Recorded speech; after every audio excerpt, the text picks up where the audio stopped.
Athisaya one world Kalapatti premium villa plots with world class amenities நம்ம கோயம்புத்தூர்ல. அதிசயம் நடக்கும் நிச்சயமா. அனைவருக்கும் வணக்கம். நடிகரும் தமிழக வெற்றி கழகத்துடைய தலைவருமான திரு விஜய் அவர்களுக்கு 1.5 கோடி ரூபாய் வருமான வரி விதித்த வருமான வரித்துறையுடைய வழக்கு இன்றைக்கு சென்னை உயர்நீதிமன்றத்தில் விசாரணைக்கு வந்திருக்கிறது. இந்த வழக்கில் வருமான வரித்துறை தரப்பும் நடிகர் விஜய் அவர்கள் தரப்பும் காரசார விவாதத்தில் மோதி கொண்டிருக்காங்க. அதில் விஜய் தரப்பு என்ன சொல்லியிருக்காங்க அப்படின்னா, 2019 தான் இவங்க வருமான வரி விதிச்சாங்க, அது கால தாமதம், அதனால் இதை நீங்கள் ரத்து பண்ணுங்க அப்படின்னு நீதிபதியை நோக்கி கேட்டிருக்காங்க. வருமான வரித்துறை நாங்கள் விதிகளுக்கு உட்பட்டு தான் நாங்கள் வரி விதிப்பு போட்டோம், அதனால் இது ரத்து பண்ண முடியாதுன்னு சொல்லியிருக்காங்க. ரெண்டையும் கேட்ட நீதிபதி என்ன சொல்லியிருக்காரு, இந்த வழக்கினுடைய தன்மை என்ன, ஊழலை ஒழிக்க போகிறேன், கொள்ளையடிக்கிறதை நிறுத்த போகிறேன், குடும்ப ஆட்சியை தடுக்க போகிறேன், நல்லது பண்ண போகிறேன் அப்படின்னு சொல்கிற இவர் தான் வருமான வரி ஏய்ப்பு செஞ்சிருக்காரா அப்படிங்கிற விமர்சனம் உருவாயிருக்கிறது. இதனுடைய மொத்த பின்னணி இப்போ நம்ம தெளிவாக பார்க்க போகிறோம். நீதி வழங்கும் போது அண்ணன் தம்பி சொந்தம் பந்தம் பணக்கார ஏழை எதையுமே பார்க்க கூடாதுடா, நாயத்தை மட்டும் தான் சொல்லணும்.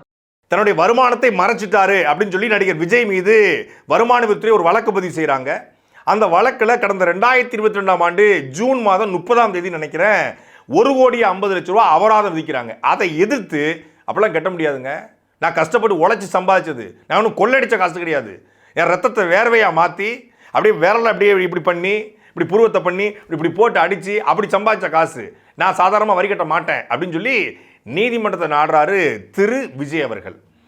நீதிமன்றம் அந்த வழக்கை விசாரணைக்கு எடுத்து விசாரிக்குது. அதில் தான் விஜய் தரப்பு என்ன சொல்கிறாங்கன்னா, இதை தாமதமாக போட்டாங்க. அதாவது வருமான வரி அபராதம் போட்டதை சொல்லலை, நான் வருமான வரியை சரியாக கட்டியிருக்கேங்க, நான் இந்தியாவோட குடிமகனாக சரியாக நடந்திருக்கேன், நான் வரி ஏய்ப்பு செய்ய மாட்டேன், நான் ஊழல் ஒழிப்பதற்காகவும் கொள்ளையை தடுப்பதற்காகவும் நல்லாட்சி கொடுக்கவும் வந்தவன், நான் எப்படி வருமான வரி ஏய்ப்பு செய்வேன், வருமான வரி ஏய்ப்பு என்பது ஒரு வகையான தேச துரோகம் என்று நீதிமன்றம் ஏற்கனவே என்னை கண்டிச்சிருக்கு, நான் போய் வரி ஏய்ப்பு செய்வேனா?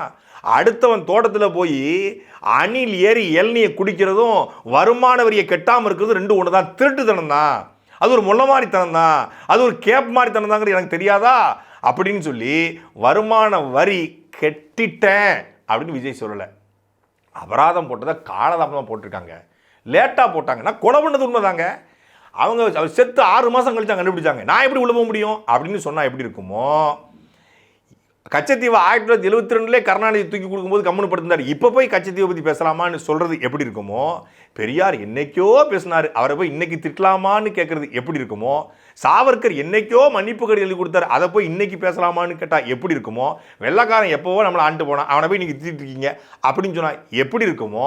அப்படித்தான் விஜய் சொல்கிற தரப்பும் இருக்குது. எட்டப்பன் துரோகம் பண்ணாங்க, அதுக்கு போய் இப்போவும் எட்டப்பன் சொல்லுவீங்களா? யூதாஸ் காட்டி கொடுத்தாங்க, அதுக்கு போய் இன்னைக்கு வரைக்கும் யூதாஸ் சொல்லுவீங்களா? இந்த புருட்டஸ் பைய ஏதோ துரோகம் பண்ணிட்டான், அதுக்காக யூடியூப் புட்டஸ்னா இந்த திருட்டு பைய கிடையாது, உண்மையான யூடியூப் புட்டஸ், அவனை போய் யூடியூப் புட்டஸ்ன்னு சொல்லுவீங்களா அப்படின்னு கேட்டால் எப்படி இருக்குமோ. அப்படித்தான் இருக்குது. காலதாமதமாக பண்ணிட்டாங்க, அவங்க அபராதம் போட்டாங்கன்னு சொல்லி விஜய் தரப்பு சொல்லியிருக்கு. உடனே வருமான வரித்துறை தரப்பு என்ன சொல்லியிருக்குன்னா, நாங்கள் வருமான வரித்துறையுடைய விதிகளுக்கு உட்பட்டு தான் இந்த வழக்கை பதிவு பண்ணணும், வருமான வரித்துறை விதிகளுக்கு உட்பட்டு தான் அபராதம் போட்டோம், அதனால் அபராதத்தை கொட்டிட்டு போட என் அண்டர்டேக்கர் அப்படின்னு சொல்லி நீதிமன்றத்தில் வருமான வரித்துறை சொல்லியிருக்கு. ரெண்டையும் கேட்ட நீதிபதி வழக்கை அக்டோபர் 10ஆம் தேதி ஒத்தி வச்சிருக்காப்புல.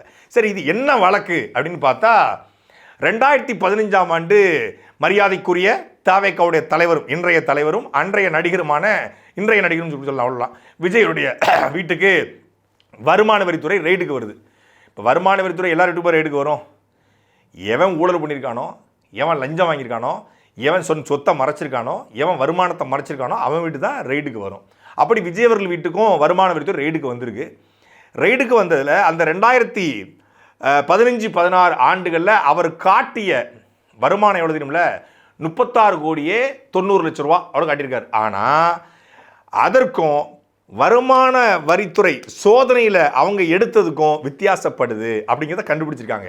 ஏன்னா 2015 வீட்டுக்கு வரும்போது புலி படத்தினுடைய சம்பளமாக அவர் பெற்ற 15 கோடி ரூபாயை மறைச்சிருக்காரு அப்படிங்கிறத வருமான வரித்துறை கண்டுபிடிச்சி 2019 அவருக்கு வழக்கு பதிவு பண்ணி 2022 ஜூன் மாதத்தில் அதுக்கு அபராதம் போட்டு அந்த அபராதத்தை நீக்கணும்னு சொல்லி இவர் மேல்முறை 2023 போய் அதுதான் இப்போ விசாரணைக்கு 1.5 கோடி ரூபாயை கெட்டியே தீரணும்னு சொல்லி வருமான வரித்துறை சொல்லியிருக்காங்க.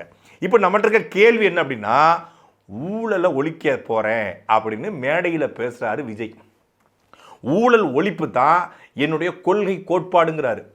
நான் ஒன்றும் உங்களை மாதிரி கொள்கையை வச்சுக்கிட்டு குடும்பத்தை வச்சு கொள்ளையடிக்க வந்தவன் கிடையாது.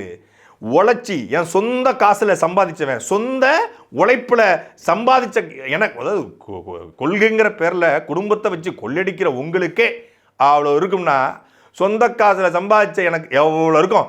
சொந்த காசில் சம்பாதிக்க சரி, இப்படி சொத்தையும் வருமானத்தையும் மறைச்சிருக்கீங்களே மிஸ்டர் விஜய் அப்படின்னு சொல்லி வருமான வரித்துறை கேட்குது. இது அரசியல் காழ்ப்புணர்ச்சி. விஜய் அவர்களை எதிர்கொள்ள முடியாம, அவருடைய பேச்சுக்கு ஈடு கொடுக்க முடியாம, அவர் மக்கள் சந்திப்புக்கு ஈடு கொடுக்க முடியாம, பாசிசமும் பாயாசத்தையும் அவர் எதிர்த்து நிற்பதனால ரெண்டும் கூட்டு சேர்ந்துக்கிட்டு விஜயை வந்து முடக்க பார்க்குது, அவரை தாழ்த்த பார்க்குது, அவரை ஒடுக்க பார்க்குது அப்படின்னு சொல்லலாம். ஆனால் இது பழைய வழக்கு. அஜித் வீட்டுக்கு இது மாதிரி வருமானத்துறை ரைடு போயிருக்கா? மரியாதைக்குரிய ரஜினிகாந்த் அவருடைய வீட்டுக்கு ரைடு போயிருக்கா? தமிழ்நாட்டில் எத்தனையோ நடிகர்கள் இருக்காங்களே, அவங்க வீட்டில் ரைடு போயிருக்கா? போனதில்லை. ஆனால் நம்ம ஊழலை ஒழிக்க வந்த நாயகன் இருக்கார்ல, ஜனநாயகன், இவர் வீட்டுக்கு மட்டும்தான் 2 முறை வருமான வரித்துறை ரெய்டுக்கு வந்திருக்கு. 2 முறை ரெய்டுக்கு வந்தோம். 2 முறையும் இவர் வந்து தவறுபட்டு கண்டுபிடிச்சோம். இவர் நீதிமன்றத்துக்கு போய் எனக்கு ரிலாக்ஸேஷன் கொடுங்க, எனக்கு வந்து இது கொடுங்க, காலதாமதம் ஆயிடுச்சு, நான் வந்து அப்படி பண்ணிட்டேன் இப்படி பண்ணிட்டேன்னு உருட்டி கொண்டிருக்காரே ஒழிய இதுவரைக்கும் வருமான வரியை ஒழுங்காக செலுத்தியது இல்லை. அதாவது 2015 புலிப்படத்தில் வாங்கின 15 கோடி அவர் மறைச்சிருக்காருன்னா 15 கோடியை மறைச்சிருக்காரு, அதுக்கு தான் 1.5 கோடி ஃபைனு. 2015 15 கோடி மறைச்சிருக்காருன்னா, ஒரு தடவை ரைடு போனதுக்கே 15 கோடி கண்டுபிடிக்கப்பட்டிருக்குன்னா, 2016 2025 வரைக்கும் எத்தனை கோடிகள் அவர் மறைச்சிருப்பாரு அப்படிங்கிற கேள்வி வருது. இவர் தான் நாட்டில் நேர்மையை உருவாக்க போறாரா? இவர் தான் நல்ல ஆட்சியை கொடுக்க போறேன்னு சொல்றாரா? இவர் தான் ஊழலை ஒழிக்க போறாரா? இவர் தான் திமுகவுக்கு யோக்கியதை இல்லை, அந்த யோக்கியதையை கேள்வி கேட்கிற யோக்கியதை உங்களுக்கு இருக்கா அப்படிங்கிற கேள்வியை நாம எழுப்ப வேண்டிய தேவை இருக்கு. அதெல்லாம் தாண்டி 2005 அமெரிக்காவிலிருந்து BMW காரை இவர் இறக்குமதி பண்றாரு. அந்த BMW காரை இறக்குமதி பண்ணுவதற்கு இறக்குமதி வரியை சரியாக கட்டவில்லை என்று சொல்லி 7,98,000 ரூபாயை வணிக வரித்துறை இவருக்கு வழக்கு அபராதம் போடுறாங்க. அந்த அபராதத்தை கட்ட முடியாதுன்னு சொல்லியும் நீதிமன்றத்தில் போய் நீதிமன்றத்தில் கெஞ்சி கூத்தாடி அதுக்கப்புறம் நீதிமன்றம் அவருக்கு ஒரு ரிலாக்ஸேஷன் கொடுக்குறாங்க.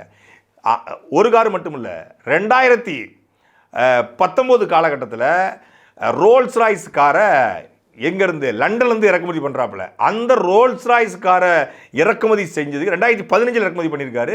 இறக்குமதி பண்ணி அதற்கும் இவர் வந்து வணிக வரித்துறை வரி கட்டலை, இறக்குமதி வரியை கட்டிடுறாரு, ஆனால் பதிவு பண்ணுறதுக்கு வரி கட்டணும், அந்த வரியை கட்டலைன்னு சொல்லி பதிவும் பண்ணாமல் வரியும் கட்டாமல் இழுத்தடிச்சு அதற்கும் வணிக வரித்துறை வழக்கு பதிவு செஞ்சது. அதில் இவருக்கு 1 லட்சம் ரூபாய் அபராதம் விதிக்கப்பட்டது. அந்த அபராதம் விதிக்கும் போது தான் நீதிபதி SM சுப்பிரமணியன், யார் தெரியுமில்ல, தமிழ்நாட்டில் நேர்மையான நீதிபதிகளில் ஒருத்தர், திருப்பூணம் அஜித்குமார் வழக்கில் இந்த அரசை நோக்கி கேள்விகளை எழுப்பியவர், தமிழ்நாட்டில் நடக்கக்கூடிய சமூக ஆர்வலருடைய கைதுகளை எல்லாம் குறைந்தபட்சம் கண்டிக்கக்கூடிய ஒரு நேர்மையான நீதிபதி SM சுப்பிரமணியன் அவர்கள், நீங்கள் ரியல் ஹீரோவாக இருக்கிறது முக்கியம் இல்லை, ரியல் ஹீரோவாகவும் இருக்கணும், வருமான வரி கட்டாமல் இருப்பது என்பது ஒரு வகையான தேச துரோகம், வருமான வரி என்பது இந்த நாட்டுக்கு நீங்கள் கொடுக்குற இலவசம் கிடையாது, அது ஒரு கட்டாயம் அப்படின்னு சொல்லி கடுமையான விமர்சனங்களை விஜய் அவர்கள் மீது வச்சார். இந்த விமர்சனத்தை நீக்க சொல்லி உச்சநீதிமன்றத்துக்கு போனார். என்னை ரியல் ஹீரோன்னு சொல்லிட்டாருங்க. திரைப்படங்களில் சமூக நீதி பேசக்கூடிய, திரைப்படங்களில் நேர்மை ஊழலை ஒழிக்கக்கூடிய கதாநாயகர்கள் நேரில் இப்படி இருக்கீங்களே, ரியல் ஹீரோவாக இருக்கீங்களே அப்படின்னு கேட்டதுக்காக என்னை ரியல் ஹீரோன்னு சொல்லிட்டாங்க, என்னை ரியல் ஹீரோன்னு சொல்லிட்டாங்கன்னு சொல்லி கண்ணை கசக்கிட்டு உச்சநீதிமன்றத்தில் போய் அந்த வார்த்தையை மட்டும் நீக்கணும்னு போன உத்தமன் தான், அந்த 1 லட்சம் ரூபாயை கூட கட்ட முடியாதுன்னு சொன்ன உத்தமன் தான் இந்த யோக்கிய சிகாமணி டேவேக்காவோட தலைவர் விஜய். திரு விஜய் அவர்கள் அரசியல் கட்சி ஆரம்பித்த பிறகு அவருடைய செல்வாக்கை பொறுத்து கொள்ள முடியாமல், பாஜகவை நோக்கி திமுகவை நோக்கி அவர் எழுப்புற கேள்விகளை தாங்கிக் கொள்ள முடியாமல் ஒரு வருமான வரித்துறை சோதனை வருது, ஒரு அமலாக்கத்துறை சோதனை நிகழ்த்தப்படுது அப்படின்னா பாஜக காழ்ப்புணர்ச்சியில் பாசிசம்னு சொன்னதில் கொந்தளிச்சு போய் அனுப்புறாங்க அப்படின்னு நம்ம கேள்வி எழுப்பலாம்.